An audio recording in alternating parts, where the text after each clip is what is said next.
massive opportunity, do you think? How do you think merchants should prepare for that, and what should they be aware of? So it's really easy to kind of assume that campaigns are working, but without running these tests, you're never going to know. AI and different tools and technologies and stuff that we've developed and we use. It really tells you where to spend smarter as well, and then we can go that next step further. A lot of manual work, and now a lot more smarter work. It seems like quite a simple part of the process, but it's definitely really important as part of the overall strategy. So looking ahead over the next sort of 12, 24 months. There is still that higher dominance with Google.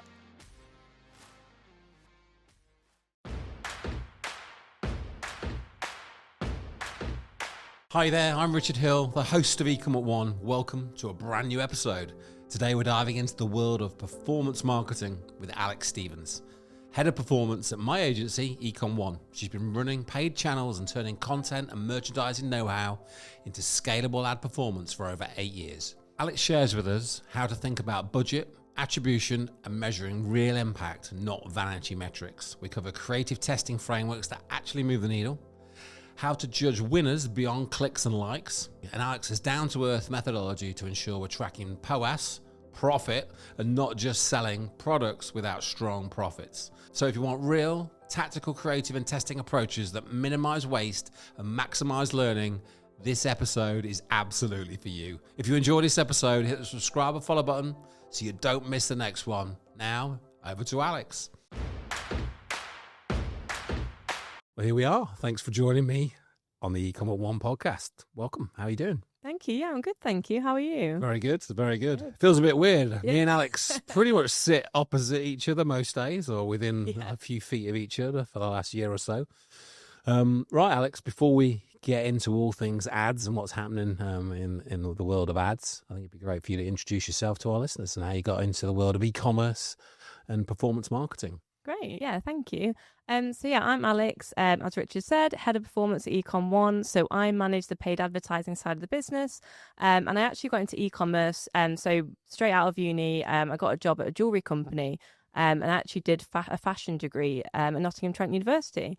And then I went into, as I said, John Gree Jewellery, and I would focus more on the content and merchandising side of the jewellery business. And then I went straight into, after a year and a half, into another agency for 5 years. So I've basically had the in-house and the agency experience. Yeah. And then after 5 years, got the job at eComOne, now running the paid advertising side of the business. So yeah, great to have that kind of, quite a solid sort of agency experience to kind of support our clients and sort of support their growth, really. So 7 years, pretty much on the cold face as it was, doing quite a mix of roles in terms of like content, SEO, but obviously ads is very much the area you've been attracted to more and more over the years. And obviously at your previous agency sort of ran the whole sort of team there on the marketing side, and then joined us very much specifically to run the ads. So obviously 7 years, what's maybe some of the shifts you've seen in the last 7 years across the platforms? Yeah, so in terms of sort of this change and shift, I think specifically on the Google Ads side, it was very sort of specific targeting. So really kind of, when we're talking about ad groups and things like that, really specific keyword groups that you're going after, and really tight bid strategies, nothing to do with automation. So you kind of had to do loads and loads of manual labor on the accounts, specifically on the ads side, in terms of whether it's Meta, whether it's, Google ads, Microsoft ads. It was so like granular in terms of your targeting. So that shift into that more kind of AI and automation is definitely something that, as everyone knows, is something that we're really having to adopt at the moment. And it's everywhere at the moment. So that's sort of that shift between really heavy manual work to sort of AI. Obviously, there's always going to be that manual human element, but that real shift is probably something I notice more. And then just secondly, sort of the kind of the profit side as well. So I think when I first started out in sort of the e-commerce space, there was kind of loosely talking about profit margins. You always hear about profit margins, but actually feeding that into your marketing strategy and what you do on an ad account and things like that is something that's really, I've seen sort of, I guess, in the last sort of few years, is really something that we push across the agency. Yeah, I think, I remember the days of, we're like, right, I'm creating 200 SKAGs as it was. Yeah. It seems like a rude word, SKAGs, but, it's, and I used to do it. I used to do it. I used to run the ads and, right, we need to create a SKAG for this and a SKAG for that and so forth. Single keyword ad group for those that are with us. But obviously now there's different ways to do things, utilizing, maybe a year or so ago, or maybe more actually, scripts and using rule-based things. And then in the last year or so, AI and different tools and technologies and stuff that we've developed and we use. So obviously quite a different landscape to when you started out, completely a lot of manual work and now a lot more smarter work. I think that you're working smarter with that eye and focus on profitability. I think, as you said, it's,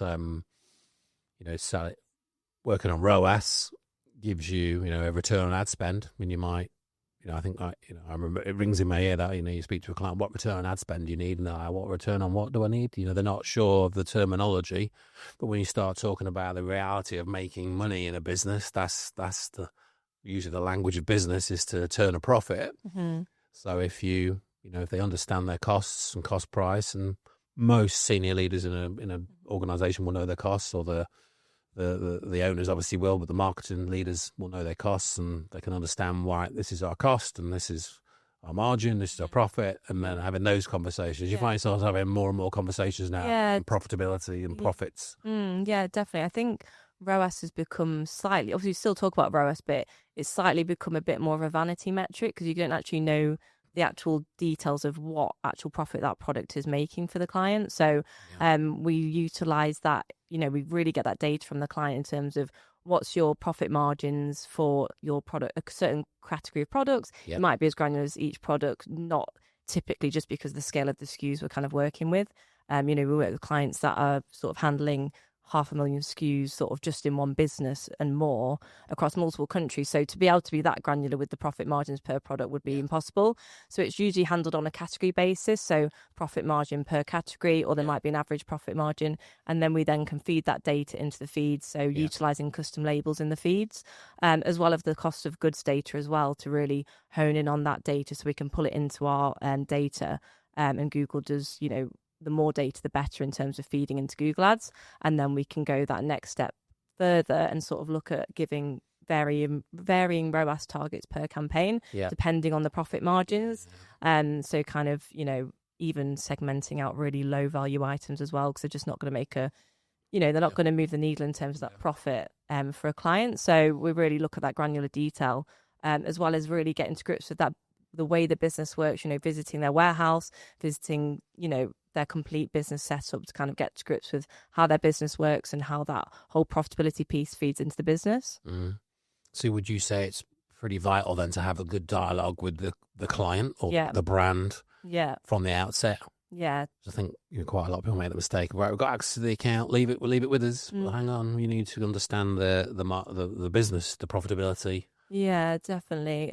So I think just being able to, as soon as you can get to that, go to see them. Like we've got in a couple of weeks, we're going to someone's warehouse to kind of see how they work in their business, so we can get to grips with all those details and everything. Because we really, want to understand how they work, how that then feeds into the overall strategy for the business. Because I think sometimes, other agents can maybe miss that kind of part of that. It seems like quite a simple part of the process, but it's definitely really important as part of the overall strategy. I find it actually quite exciting when we get invited. We've got, I can think of a client fairly local to us that's got, I'm thinking about 40,000 square feet, and it's three, I'm talking about a thing, it's got 3 floors to it, and it's like, wow, it's quite exciting. It becomes real, doesn't it? That you can you sort of understand the brand a bit more, a lot more. If you're going in there, you're getting a tour of the warehouse, you're understanding the way they do things, the way they pack, and just you're living and breathing it a little bit more. You understand that they might sell this widget over here in this bin, which is £1. Well, we can't, there's probably only 5p we can spend on that to sell. Or we've got £200, whatever it may be. They're not £200, but you obviously, no doubt, if you knew the margin and understood, the commercial side, then you've got different ROAS potentially, but it might be the same ROAS, but you're making 20p or you're making £20. Clearly, there's a big difference. So ROAS isn't the right metric, really. Profit is the right metric, because we can sell a lot of these, but no matter how many of these we sell, we're still not really making that much money unless we're selling hundreds of thousands of them to cover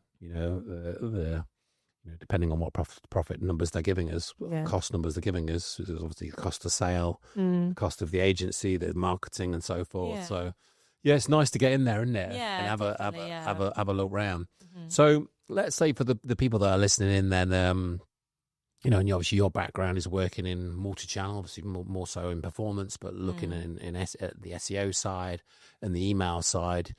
But obviously, there's all the other channels. How do you see paid advertising working alongside the other channels like SEO, email, social?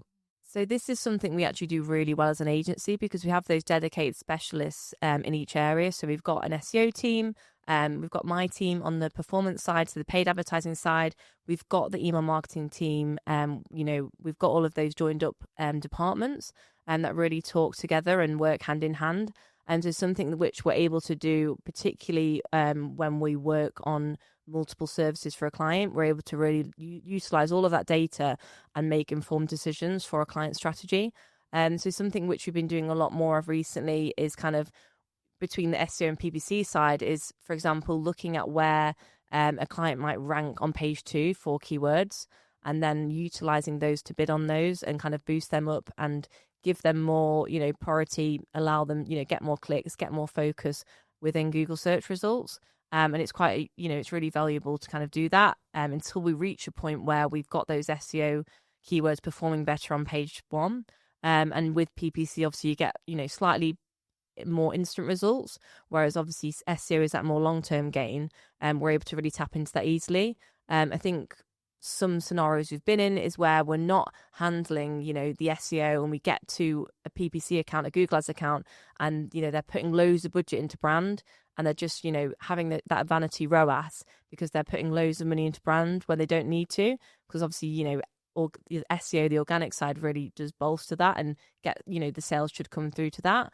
Obviously, we're all about brand protection. So we do appreciate there is some element of obviously protecting that brand name where you do have to bid on brand.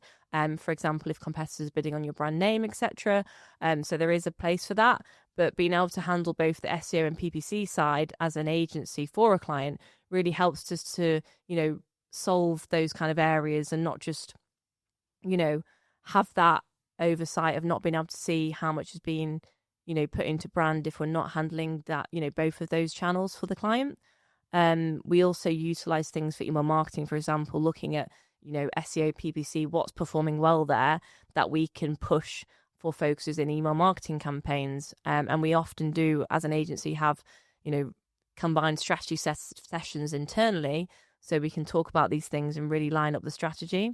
And something we really, it's great to see how the data's performing, but tapping into, asking the client, how is performance doing? Because I think sometimes it can be different with the back end of the data they can see compared to, what we can see in the interfaces and the platforms in our analytics tools, and being able to really join that up. And it kind of goes back to our first point in the podcast around like getting to, really hone in on what the client does and what they do and looking at their warehousing system, really joining up that whole campaign and really getting to grips with everything they do, because we do, see ourselves as that kind of extension of a client's team, rather than, we're the experts in terms of that area. Now, you might be looking for an SEO boost, a down-to-earth digital PR campaign to share your story, or maybe just some straightforward technical help to amp up your performance. Now that's where eComNow comes in. A partner that's all about making things easier for your online store. Our services cover everything from creating professional content for your e-commerce categories to refining your product descriptions. Now, whether you're just starting out or have been in it for a while, we're here to deliver real, impactful results that add to your bottom line without unnecessary commitments. You can order one-off or multiple projects with a quick turnaround. Simply choose what you need. The creative demands are vastly different when it comes to search ads. A little bit less you can do there on the creative side, but on social ads, obviously a whole different world. So how and what would you do to advise sort of our listeners, brands that are looking to resource that creative piece, because it can be quite a timely, resource-intense activity? So social ads and paid search are quite different in terms of that kind of creative element to it. So search is very sort of intent driven, whereas social is very sort of discovery driven. So the audiences are at different stages.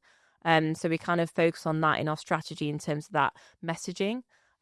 So with our campaigns for social, we make sure, we're refreshing and utilizing content regularly. And then with sort of your PMAX campaigns, you don't need to refresh that creative as much.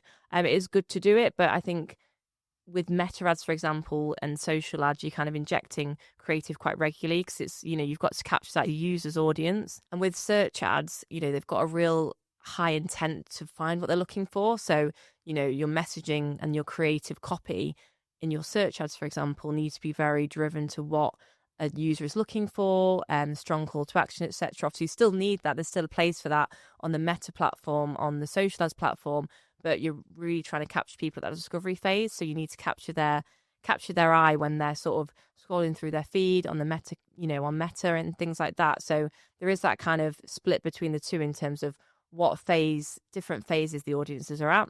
So it's really important that you create assets that are able to be adapted to different formats. You're still being efficient, but you're delivering the right message and the right creative to the right audience. So it's really important that you come back to that and kind of think, is this the right message for the right audience, and kind of utilize that. So kind of just going back to the previous question, working in synergy with your social ads team, your PPC team, we've got in-house here at the agency, we've got that creative team, we've got, the Google ads team, the social ads team, and, we all literally sit opposite each other in the office. So it really adds to that synergy of being able to create those joined up campaigns that are kind of talking to each other and working cohesively. So right at the beginning, we talked about SKAGs back in the day and the manual sort of pain. But obviously now, and over this last quite a few years, you've got PMAX, you've got Advantage Plus. From your real world experience, where does automation genuinely sort of help? And do we still need manual intervention?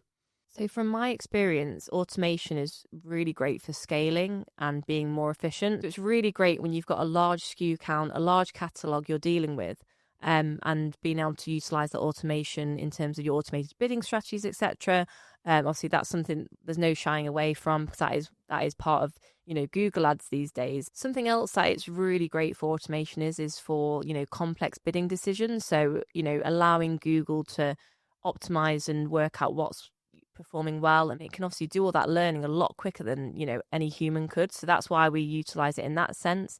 With all those different data points, lots of data flowing through, that's when it really shines and kind of the performance really drives through. You still need that human element of the creative strategy, tapping into business nuances, what's really understanding that client, and obviously it kind of touches back on the point where we were discussing at the start, understanding the client, understanding that profit margin data, being able to optimize that data and those feeds, and then obviously inputting those into the campaigns. So it's something that we, use as part of our strategy. It's January the 21st. It's literally, I've literally just eaten my last mince pie last week, and we're going to sit and we're going to talk about Black Friday. I think, enormous pressure for e-com brands and stores and merchants and so forth to perform. So how does your approach to Google, Microsoft, and social change during these sort of fairly high-stake periods? Christmas and Black Friday is something we really like to capitalize on. Obviously, those peak periods for e-commerce businesses, even if it's like Valentine's Day, Easter, etc. Obviously, Black Friday and Christmas being those peak periods. Something we do quite well across the SEO and PPC teams and work quite cohesively is creating dedicated landing pages that you can utilize across your paid ads and meta ads. You can obviously rank in search results when people are searching. Something which we recommend our clients doing is keeping those pages active and to catch that demand early when Black Friday comes back around again. And so, completing keyword research, we obviously optimize the landing pages. They can be used across ads, and really going after those keywords that people are looking for, whether they're looking for sort of searching for Black Friday promotions in a specific niche, type of product, etc. We recommend keeping those pages active and re-optimizing them early when that time comes around, so you're capturing the demand early, and really tapping into that. Something specifically on the PPC side, on the Google Ads, Microsoft Ads side, is if you've got like a group of products that are quite early on from the client, are going to be in the Black Friday promotion like a month ahead of time, getting them segmented into a standalone campaign. You're capturing that demand early, allowing the algorithm to learn, ready for when they're to be pushed for the Black Friday promotion during that period. So there's nothing worse than just rushing a day before Black Friday and setting up a standalone campaign if that's part of the strategy. We recommend doing that, a month in advance, so that learning period has happened, and the Google's algorithm knows, where to push those products, who's, tapping into the audiences that are going to be purchasing at that time. So looking ahead over the next sort of 12, 24 months, what trends are you seeing and what do you think is going to be happening and brands need to prepare for? Where should they be investing time and resource now? So something that's really key for e-commerce brands, which we've been utilising as an agency, is running incrementality tests.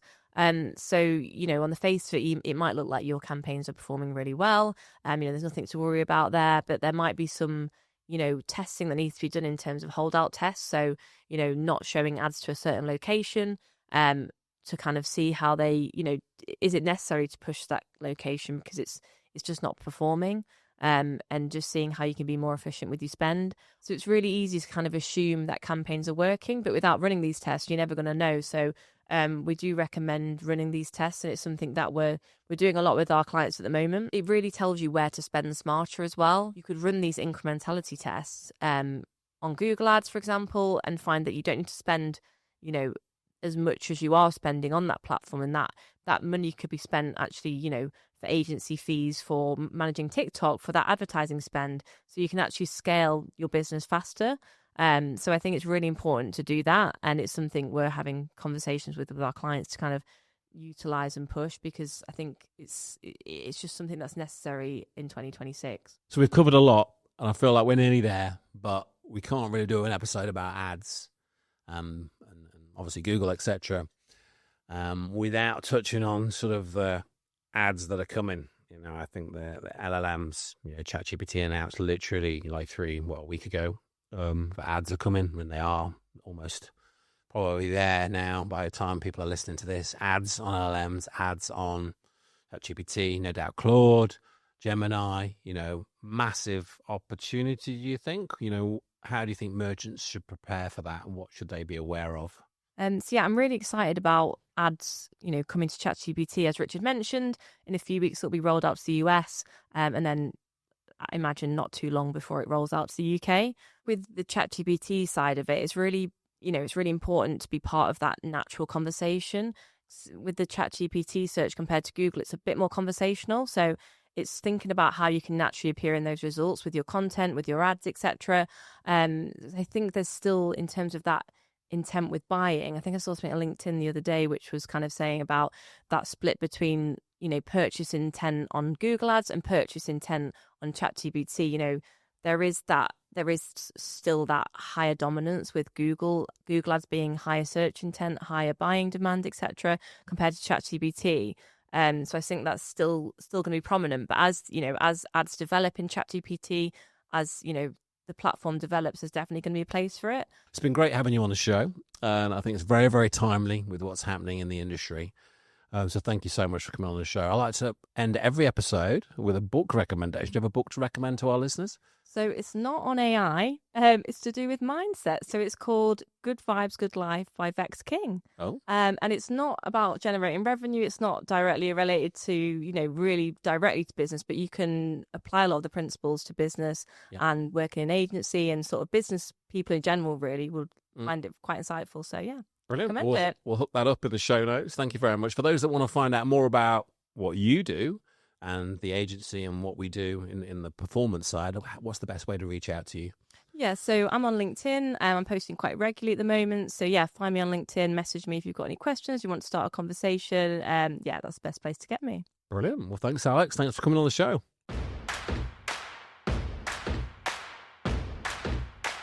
If you enjoyed this episode, hit the subscribe or follow button wherever you are listening to this podcast, so you're always the first to know when a new episode is released. Have a fantastic day, and I'll see you on the next one.